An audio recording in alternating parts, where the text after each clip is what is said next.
Thank you so much for that generous introduction, and thank you to the Muskegon community for inviting me to come here and to participate in the Arts Week, ahFest, right?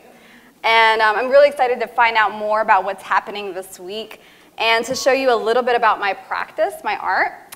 I'm returning to Michigan after some hiatus. I was an artist in resident at Michigan State University last academic year in East Lansing, and I'm back, and I'm here now on the west side, and I'm really interested in showing you what I was doing at Michigan State University and the other parts of my artistic practice.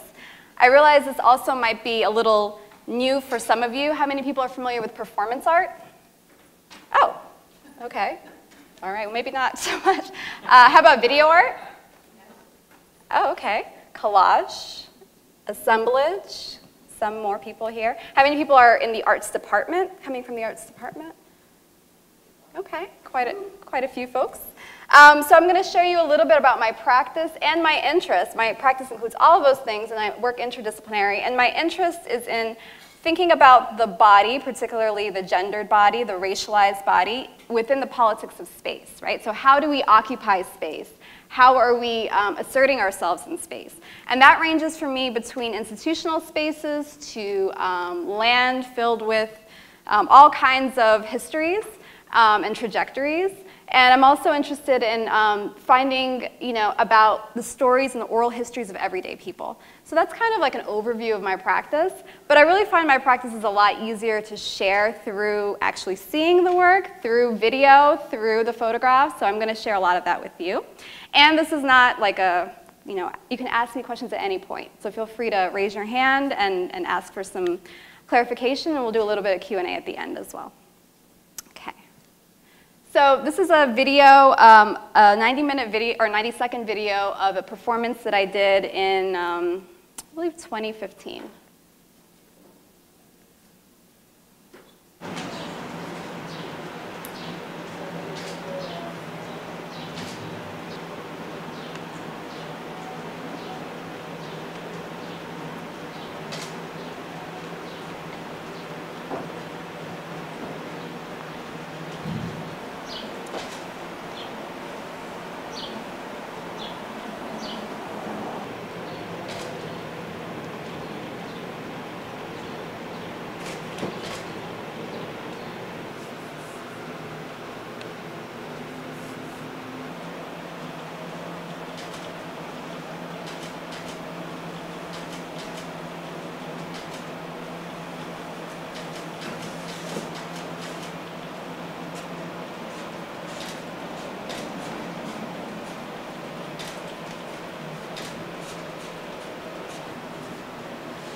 Perhaps home is simply an irrevocable condition. Home is simply condition. Home, condition. Home, condition. So that was a 90-second excerpt of a 3-hour durational performance. So I'm really impressed, not just, I would like to say that I'm a great performance artist, but I'm more impressed with the people who are in front of me witnessing for 3 hours, because there was a dedicated audience, and that's actually why I do the work that I do, because I'm really interested in who's willing to invest their time in things that they may not understand, things that are very slow and abstract. So I was writing the words, perhaps home is not a place, but simply an irrevocable condition. This is a James Baldwin quote.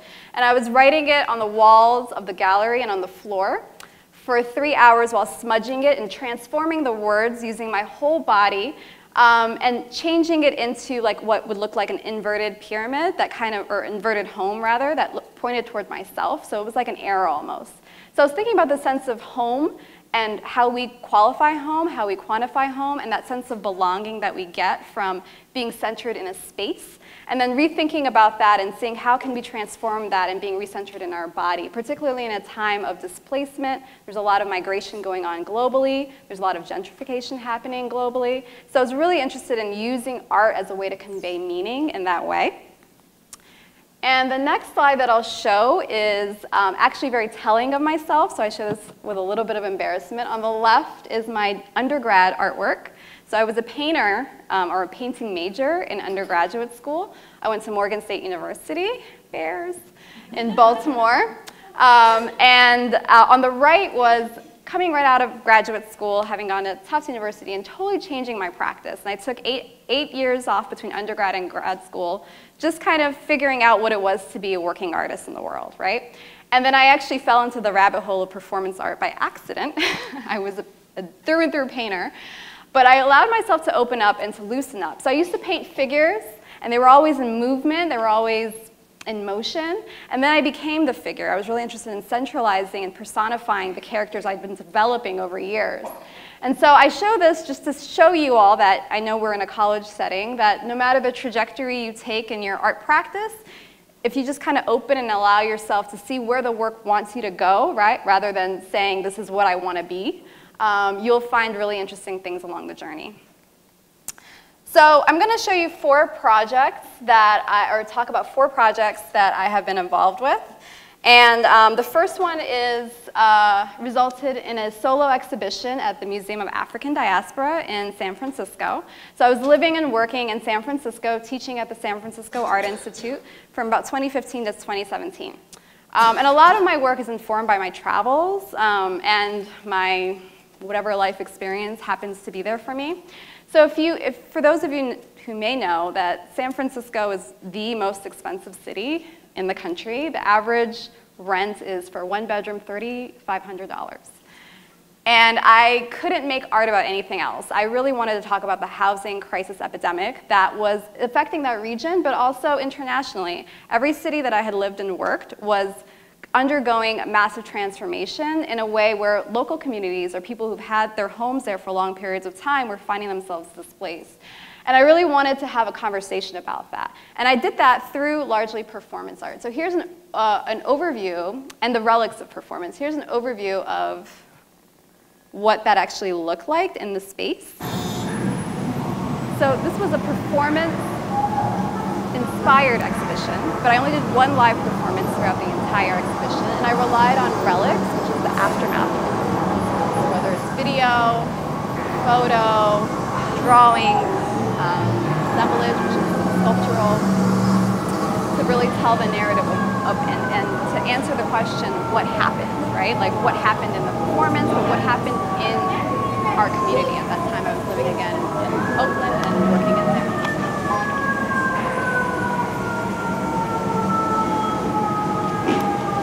And I want to go through each element of the exhibition. Let's see.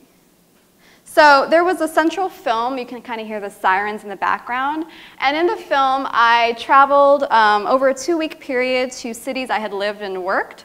I was traveling to New York, which is where I currently live, in Harlem. And I had lived there prior. I traveled, and I worked alongside a working artist who's currently residing in that area in each location. So I worked collaboratively, and I'll get back to that in a minute about my interest in collaboration. I also did a performance in Washington, D.C., which is where I was born. And this is in front of an Ethiopian restaurant where I used to grow up eating. I'm Ethiopian American. That's been closed, so this mom and pop shop was closed after 25 years of business. And doing these kind of interventions, really simple site-specific performances in each location. And I happened to be shooting during the week of the ghost ship fire. Does anyone remember what that was? That was a really tragic event where about 36 artists lost their lives. And actually know people, my students knew people who were affected by this tragedy.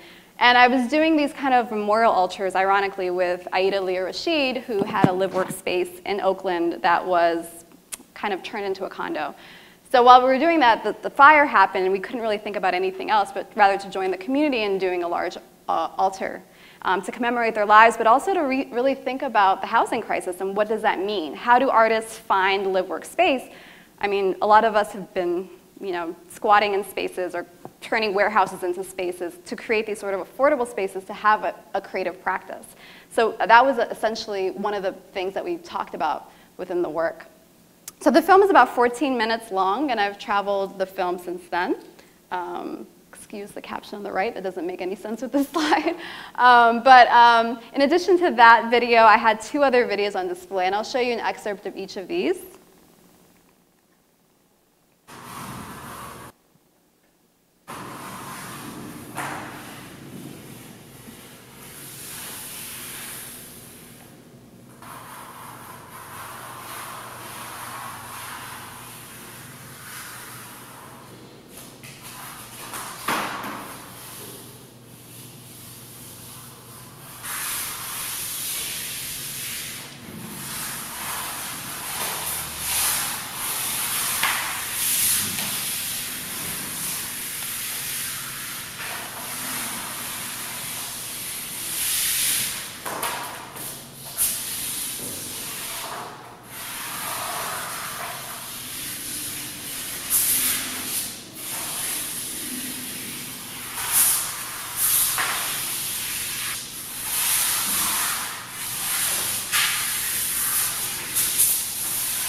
So I was thinking about how to use my entire body to draw or map or do what I call a divination.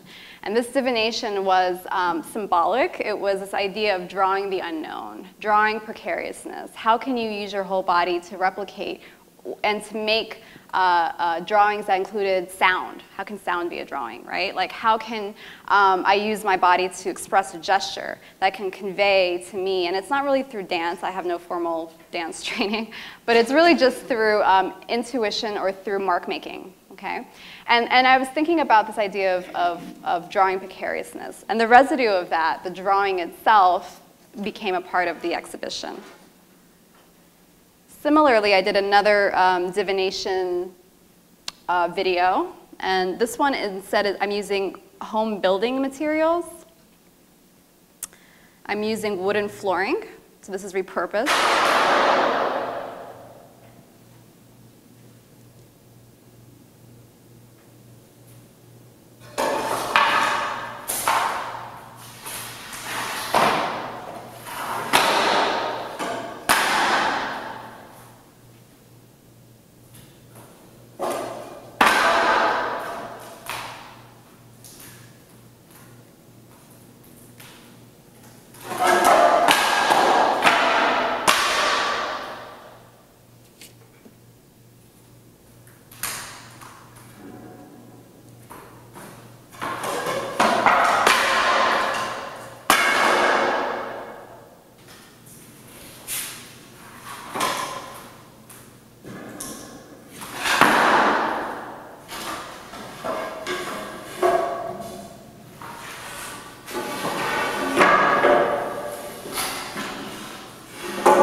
So I'll just talk over this.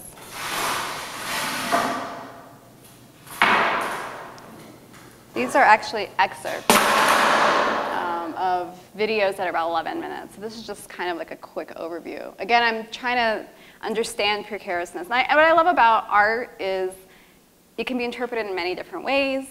It can mean different things to different people, but it's a point of entry for a much larger conversation. And here are the relics of that work. I'm also thinking about the history of drawing and painting very much as much as I'm thinking about the history of performance and gesture making. What I also loved about this is I found this paint from Benjamin Moore called Heritage Red. And I really love that idea, like how can you commodify and package heritage? So I used Heritage Red for pretty much everything. I used it for a series of photographs. in which I'm using the sort of the flooring, the wooden flooring, and repurposing it and reconfiguring it as art material, making these sort of conceptual sort of images, and then displaying the source material with the actual images. The red started to come in as a recurring motif, and I was thinking a lot about bloodlines and trajectories, right? Like, and especially when you think about migration and where everyone has been before, before we've come to this moment. And here is an assemblage of door parts and building materials, and I'm using them as a way to, what I call, make these little amulets for the displays. And I really took on a performance persona as this sort of, I always have an avatar that I sort of bring about when I perform. And this performance persona was that of a healer or a person that brings things together and brings communities together. Here I am suffocating myself in the map of Oakland, which is what it was like to look for housing. I won't go into the personal story about that, but I like the performance still better than the video.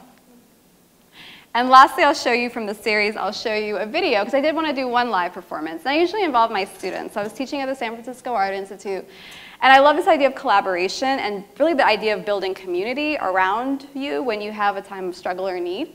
So I brought in some of my students. I also brought in Zina Carlota, who's a beautiful Bay Area musician. And I like this idea of site specificity, so thinking about those who are living and working in kind of on the street in a certain struggle. As a very transient person, it's difficult for me to have that same level of ownership, so I always bring in the voices of others.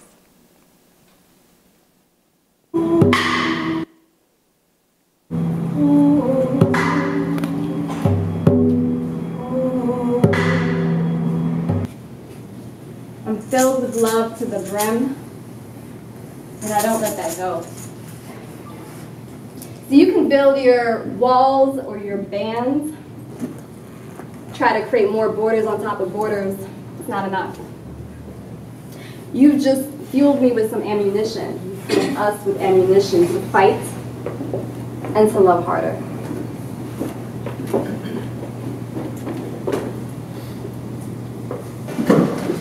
Love is babies. Love is respect. Love is sweet.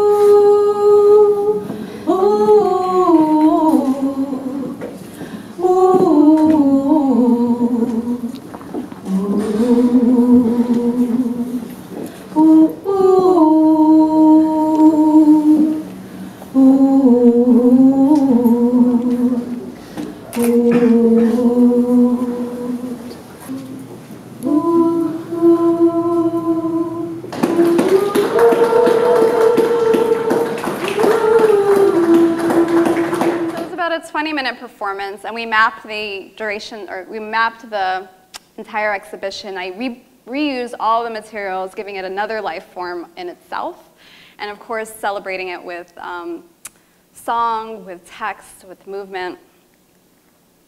I always try to throw in, for those who are art history buffs, some reference points for me. I was really interested in the work of Mark Rothko, his Seagram murals, and I think that there's definitely a mood in those paintings, and I wanted to draw from that within my work. Also the artist Betty Sars, who's based in LA, an amazing woman who's in her 90s, still living, and her Red Time exhibition.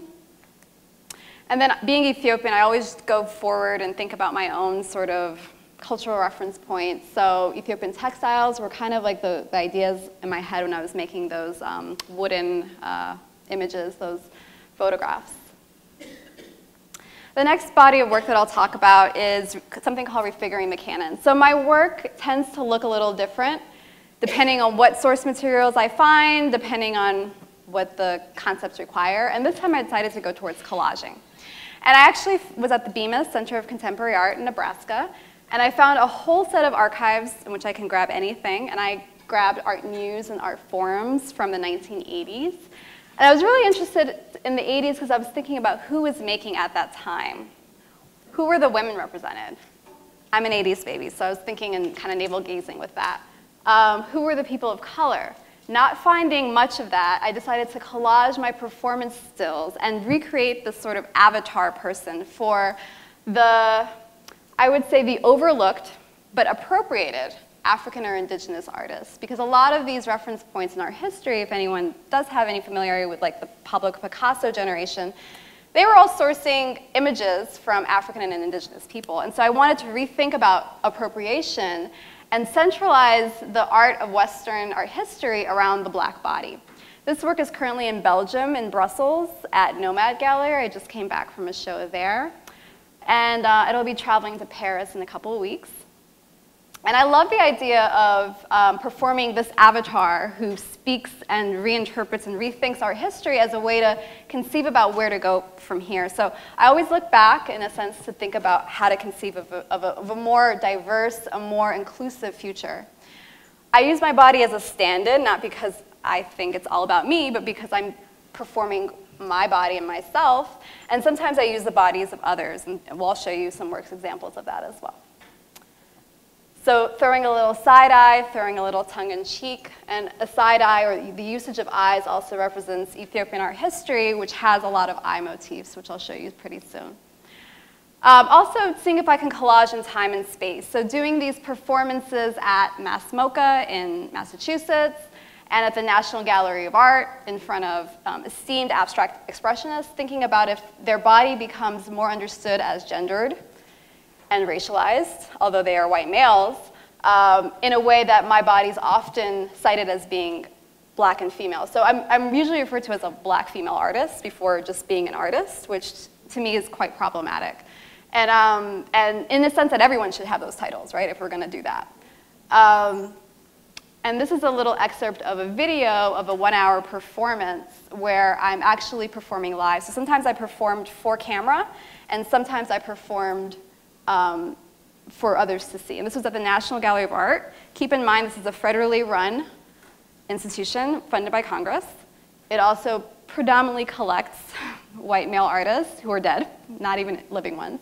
And being from DC, I would be considered a local, even though I don't live there anymore, emerging artist. And so there's the politics of that, right? Like there's usually this idea of emerging and local in the art world isn't as esteemed as the ones who are dead and established, and by what criteria. So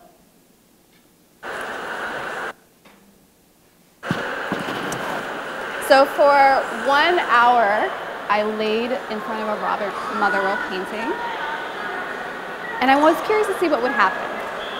Who would stop, who would not, who would walk right over me, and in some cases, for the larger full video, there's people who walked right over me, who would ask for help, or who cared, who would understand it to be a performance.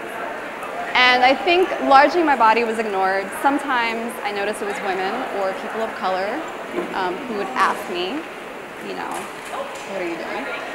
Some people would stop and take pictures, and I couldn't tell if they were taking pictures of the painting or of me. This was not a performance where I was invited to perform. I pretty much did it, and that's very different for me. So I usually am in that position where it's announced, people understand what's happening. This is more guerrilla style. I did have the permission of the education director who stood by to let guards know, because guards are very specific in this institution, that it's okay for me to do what I'm doing, but even the guards became a part of the full performance. And then it was very important for me, after an hour of laying down, to get up and to reclaim this sort of erect position and to walk out of the frame, because I didn't want to just have this sort of victimhood stance or this sort of reclined stance throughout the duration of the performance. I didn't want to, essentially a lot of my work is about empowerment. So I did want to liberate that person, that avatar, from that stance. It was probably one of the most vulnerable performances I've done. It wasn't a position where I could sort of defend myself, although it was inside, which is way less vulnerable than being outside. It still had a level of, I guess none of us knew what was going to happen. And that was something that I'm actually looking forward to in my work.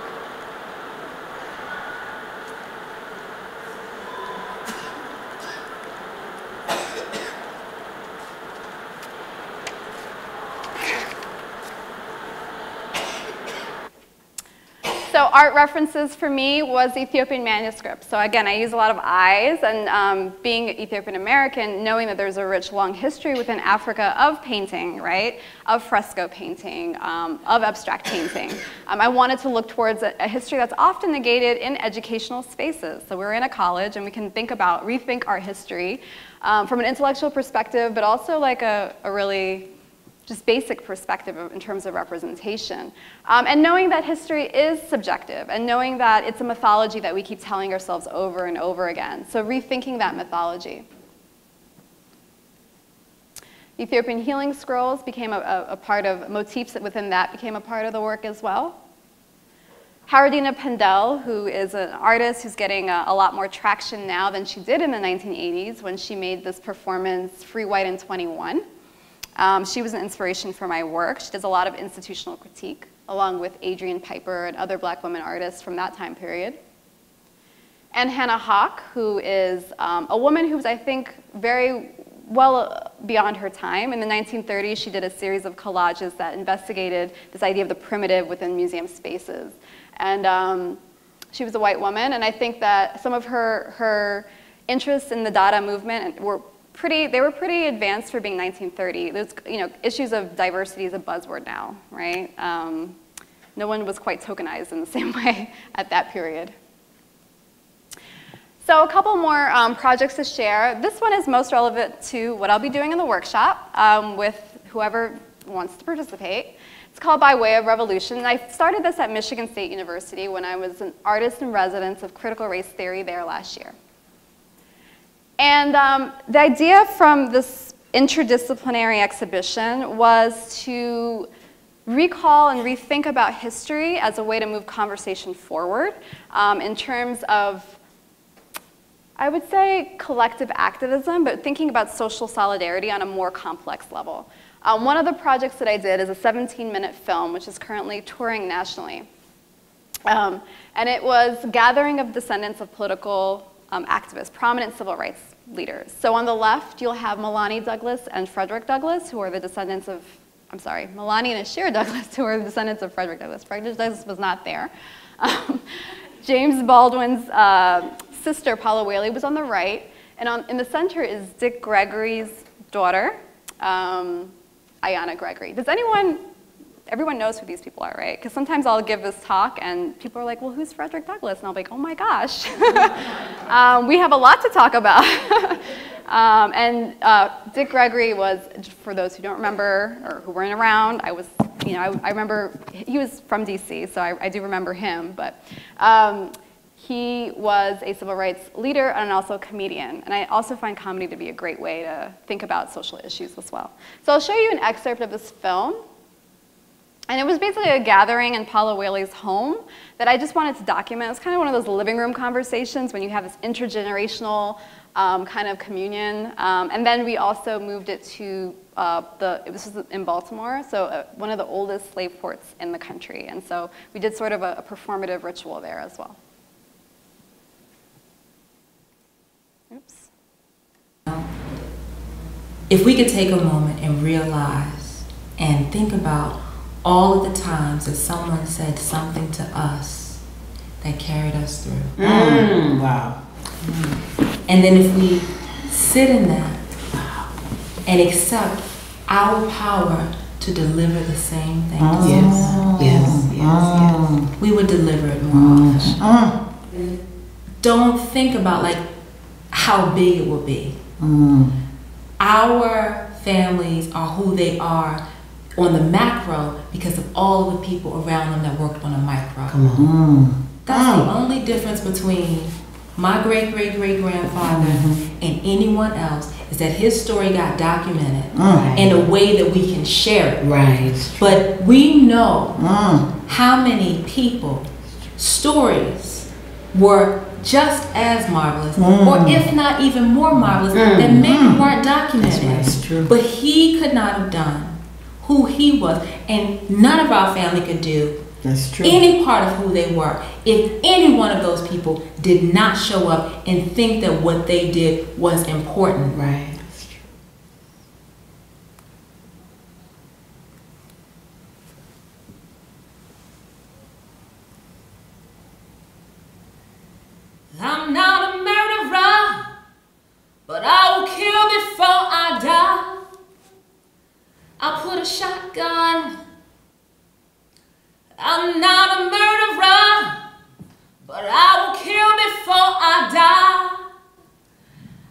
shotgun. What you talking about, master, feed me good? What you talking about, master did what he could? What you talking about, I works in the house, y'all? What you talking about? What you talking about, boy? What you talking about? You better stop with your screaming and your shouting. It's hard to yell with the barrel in your mouth, ain't it? You better find some moss on these trees. What you gonna run and tell? Who you gonna run and snitch? You won't make it to the very next clearing before the bullet in my gun will be whistling. I'll use your blood and your clothes to throw off the sin. Who you think you playing? Who you think you playing? Talking about you born a slave and you rather die one. You'll move out my sight. I dig your grave, son. Write your name in the dirt. Kiss you up to the sky. You're on my tracks, boy. You run or you die, cause I'm not a murderer, but I will kill before I die. I put a shotgun in your life. I'm not a murderer, but I will kill before I die. I put a shotgun in your life. And that's what it feels like now. Woo! Oh, Lord. That all that's happening is almost like some sort of shotgun in our lives. That's pushing us to stand in a way that we haven't stood before. And that now that there's this urgency that's almost like not necessarily a physical shotgun that's saying go free, but there is this psychological shotgun in so many platforms that we have to move beyond it. We have to move forward and have that kind of urgency to our own personal freedom. Yes. So. It's true. All right, so that was a really powerful experience, as you can imagine. And I just asked them, I didn't have any prompts. I just said, bring yourselves. They all dressed beautifully similarly, and I didn't tell them to do that. I said, you know, bring a gift, right, an offering. So song, you know, Melanie did spoken word. Ayana's a professional singer. She sang. Little Ashira sang as well. And Paula Whaley is a sculptor. So we saw her sculptures in the video. And I think for me, like there's times where I want my body to be in the art and there's times when I don't. And this was just a moment where I just wanted to be a fly in the room and listen, really, and share this experience with as many people as I could. And then also doing these workshops. So I'm leading a workshop tomorrow, and this workshop was first designed at Michigan State. And I worked with the students, the faculty, and the staff of color there, focusing on women of color. And as you all know, Michigan State's gone through a lot in the last couple of years. I probably don't have to talk too much about what that means. But there wasn't a lot of space for the women of color, they felt, in that conversation. And they really asked me to do something specifically. I said, well, what about all people of color? And they said, no, let's do something for the women. And I actually heard that because in this time of when we're kind of reacting towards the sexual abuses and the things that have happened historically, a lot of times those voices of black women or women of color just aren't heard as loudly. And so with this project, I basically did a workshop like I will do tomorrow, where we think about the body as a site for trauma, and then we rethink using performance as a tool, ways in which we can use our voices, in a sense to empower ourselves, but also to open spaces for community. With the relics of that performance workshop, I created these collages that use the archives of Black Panther newspapers, and Michigan State has a really large radicalism collection. They collect both left and right, which is a little controversial, but I worked with that particular set within the archives. These collages, to me, are so much about it is about having this information, right? This access to information, this access to history, but it's also about affirmations, right? So affirming ourselves. I am still an optimist, no matter what others may feel or think or say, because I do believe in the power of our stories. And once I hear people's stories, whether it's through oral history or through archives, I feel encouraged to move forward. And I was hoping that this experience would be similar for these students, for these faculty. You know, people who are at institutional spaces that are predominantly white, and that they have the audacity to be there and to continue to be there, even though that these spaces weren't necessarily built for them, right? Like hundreds of years ago when these institutions were developed. And I'm also still using the Ethiopian healing scrolls and those kinds of art historical motifs, and I think of that as a gesture towards healing for our time, so it's more symbolic. These were things made by priests in the countryside, and I'm not that, I'm not a monk, but I do like the idea of referencing those as a source of symbolism. And also, we went through the gestures of standing, sitting, and kneeling as histories of protest, how that's been used. And so, in a very yoga-like way, they kind of recreated those, and I used those archives to make these collages. We also had a video, about 10 minutes, where they're actually doing those gestures durationally with the projections on top, so kind of collaging with video. In the exhibition, I had a suggestion box, what is your everyday revolution? And how can you contribute to sort of social change? And with those responses, I made this ongoing protest signs that kept, developing and becoming larger and larger. And some of it is about like very personal on a micro level, and some of it's more macro on a macro level, and how it relates to both self-care and communal care. There was also posters as a takeaway, buttons, college campuses love buttons. I wish I had more to give out. I don't have any right now, but you can make your own. My favorite part of this exhibition was actually not just what I do symbolically through art making in a very traditional sense, through like maybe collage or assemblage, but it was the gathering of people through socially engaged practices. So I invited my exhibition as a quote-unquote safe space. There's a lot of talk about what's actually a safe space. For people to, I invited women of color-led organizations to come in and do programming. So there was about 10 programs created over 7 weeks. Everyone from Black Lives Matter of Michigan came in to do programming, Black Student Union, Women's of Colors initiatives. There was several different student or faculty or community-led groups. And they all did what they thought the community needed. Because I, again, am a visitor. And I really like this idea of locality and specificity as a level of authenticity and integrity in a project.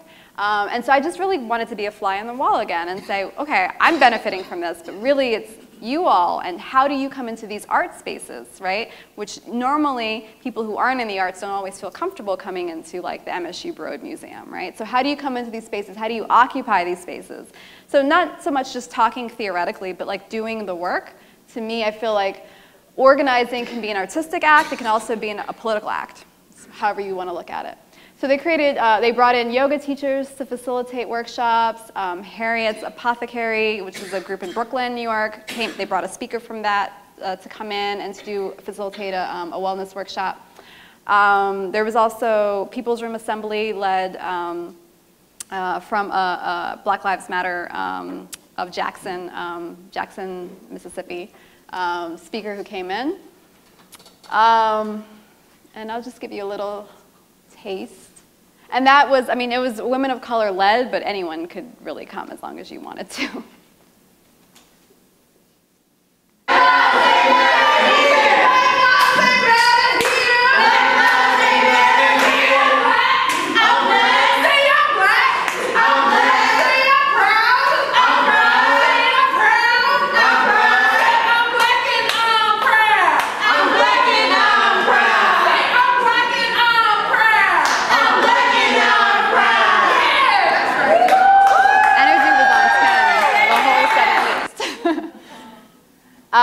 I don't probably have time to show this video, but I did do a solo performance with students of some of my class at Michigan State. I taught a social practice class and a performance class, one class a semester.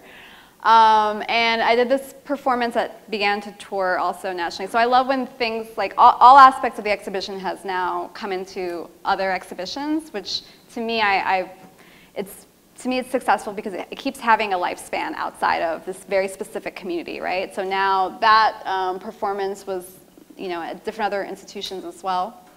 And this performance, I used my whole body to say the word America over and over again in a very guttural way. So you couldn't really understand what I was saying. And then afterwards, for about 10 minutes, I used my whole body. It was super dramatic. And then my students came in, and then they, one by one, revealed themselves from the audience. So this was at the MSU Broad Museum.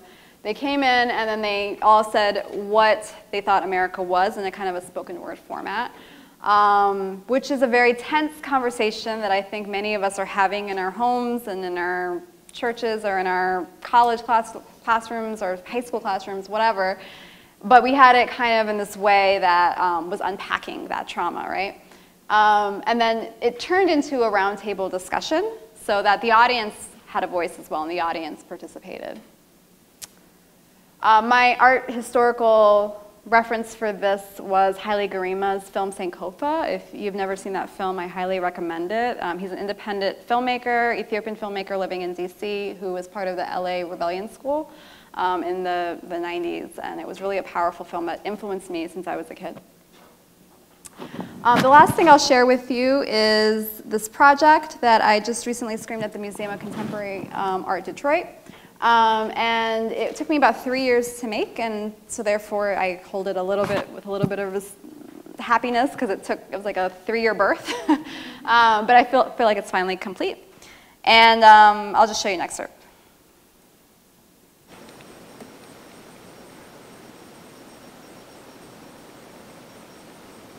I don't know if you can get sound from this.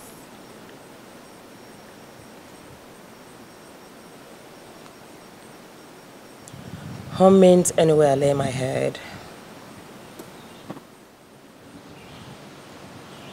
Freedom means accessing the world for me without any inhibitions, without any setbacks, without any restrictions, without any limitations.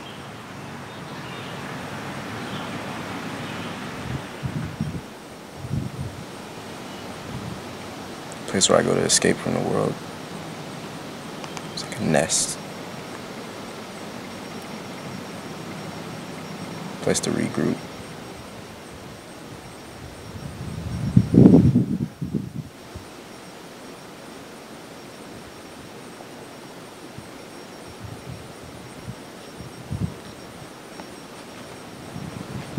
It's like to be a black man in America is to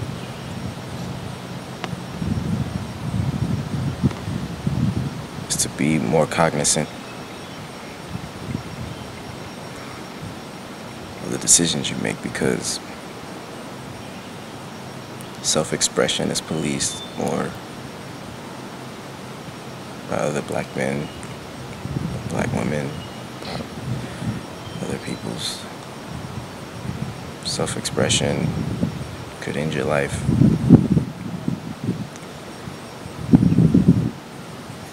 Just naturally being you seen as a threat. Your body is inherently political. It's inherently aggressive. It's inherently problematic.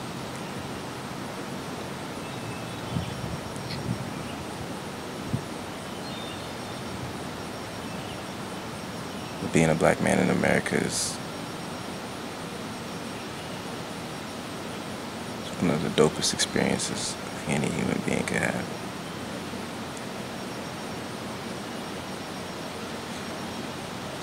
The ability to see, to really see.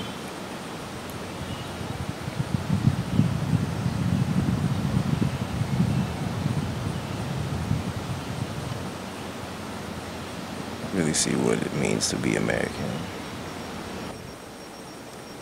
So I'll talk a little bit over this. This was filmed over 3 years in all 3 seasons, or 4 seasons, excuse me, and all over the country. And so I did this while I was kind of on the artist residency circuit as a way to find and connect with other black creatives.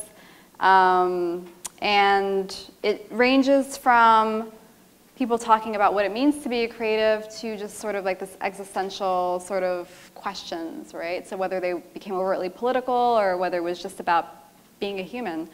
And I thought about ways, and this was actually on Lake Michigan, actually, filmed while I was at Oxbow residency in Saugatuck. Powerful waves, by the way, still powerful waves. And I was thinking a lot about like these images of the black body that we see and we digest through media and how they can usually be traumatic, right? Like black bodies on the ground usually thinking about violence and either police brutality or thinking about trees and lynching, right? Or I filmed on a plantation, for example, or next to bodies of water, and I think about the Middle Passage. And so it was both about rest and joy, because a lot of my work is about joy. It's not just about pain, although they can be two sides of the same coin. And it is about a celebration of just being alive, but there was a very morbid sort of aesthetic to it as well. This was on the plantation in Virginia.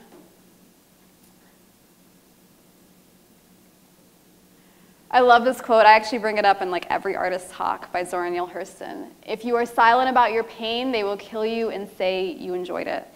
Always remember to use your voice in every instance, every platform, how big or how small you have, you know, to exercise not just your beliefs, but to open up the platform for others. And that's kind of what I hope to do with my work.